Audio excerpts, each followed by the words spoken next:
আসলে আপনারা প্রবাসীরাই ঠিক আছেন, যখন বাংলাদেশের সব স্টুডেন্টদেরকে মুক্তি করে দিবে তখন আপনারা টাকা পাঠাবেন। সালামু আলাইকুম রহমতুল্লাহ, কেমন আছেন সবাই? আসলে আমি কয়েকদিন আগে একটা ভিডিও করছিলাম, দুদিন হবে। ওই যে প্রবাসীরা হচ্ছে ব্যাংকের মাধ্যমে টাকা পাঠান, হুন্ডির মাধ্যমে না পাঠান। আসলে অনেক প্রবাসীরা আমার উপর রাগ করছেন।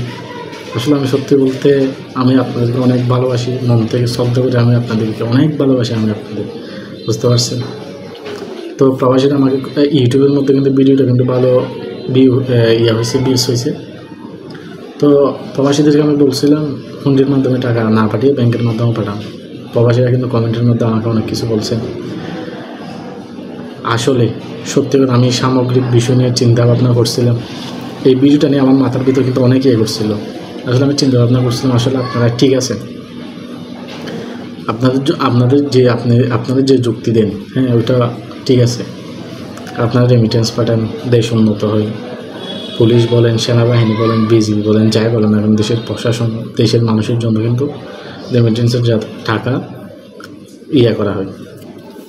তো এখন তাদের রেমিটেন্সের টাকায় যে পুলিশ গুলি চালায়, হ্যাঁ গুলি দেয়, যে পুলিশকে গুলি দেয়, আবার সেই পুলিশ হচ্ছে ওই গুলিগুলো আমাদের সাধারণ শিক্ষার্থীদের উপর কী করে বর্ষণ করে, বৃষ্টির মতো বর্ষণ করে। শিক্ষার্থীরা মারা যাচ্ছে, সাধারণ শিক্ষার্থী। দেশের মধ্যে কোনো যুদ্ধ নাই, অন্য দেশের মধ্যে কোনো যুদ্ধ নাই, দেশের পুলিশেরা দেশের সন্তানদেরকে মারতেছে। আসলে প্রবাসী হচ্ছে যে সিদ্ধান্তটা নিছেন ওইটা খুব ভালো সিদ্ধান্ত নিছেন। আপনাদের টাকায় তো সব কিনা, এখন যদি আপনাদের টাকায় হচ্ছে আমাদেরকে যদি মারে, আপনারা কেন টাকা পাঠাবেন? হ্যাঁ, তো তারপর হচ্ছে প্রবাসীদেরকে কোনো সম্মান করে না, শ্রদ্ধা করে না, হোক বিমানবন্দরে, হোক অন্য দেশের মধ্যে, হ্যাঁ কোনো সম্মান করে না প্রবাসীদেরকে। কিন্তু অন্য দেশের প্রবাসীদেরকে কোনো শ্রদ্ধা করে। আর হচ্ছে আমাদের, তারা বলতেছে আমাদের হচ্ছে বিমানের টিকিটের টাকা বাংলাদেশের মধ্যে অনেক বাড়ায় ফেলছে। হ্যাঁ, তো যে প্রবাসীরা এত কষ্ট করে এত রেমিটেন্স পাঠায় আমাদের দেশের মধ্যে, সেই প্রবাসীদের যদি কেউ শ্রদ্ধা না করে, তারা রেমিটেন্স পাঠাবে কেন? এটা হচ্ছে তাদের কথা।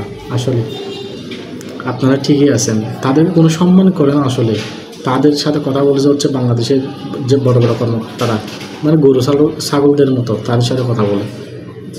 হ্যাঁ, আর তাদের বিদেশ থেকে আসার সময় তাদের যে হচ্ছে ইয়াগুলো আছে, বড় বড় লাকেজ বা যেগুলো আছে, সেগুলো হচ্ছে এরকম দূর করে ফেলে দিই। তো আসলেই আপনারা ঠিক আছেন, আপনারা যদি কষ্ট হবে এটাকে আমাকে মাফ করে দেবেন। আসলে আমি বাংলাদেশের কথা চিন্তা করে হচ্ছে ভিডিওটা করছিলাম, বাট আমি সামগ্রিক বিষয় নিয়ে যখন চিন্তা করছি, আসলে আমি বুঝতে পারছি আপনারাই ঠিক আছেন। ইনশাল্লাহ যতদিন পর্যন্ত এই অরাজকতা ঠিক হয়নি, আপনারা ততদিন পর্যন্ত টাকা পাঠাবেন না। যখন ঠিক হবে, যখন সব স্টুডেন্টদেরকে মুক্তি করে দিবে, তখন টাকা পাঠাবে। ধন্যবাদ।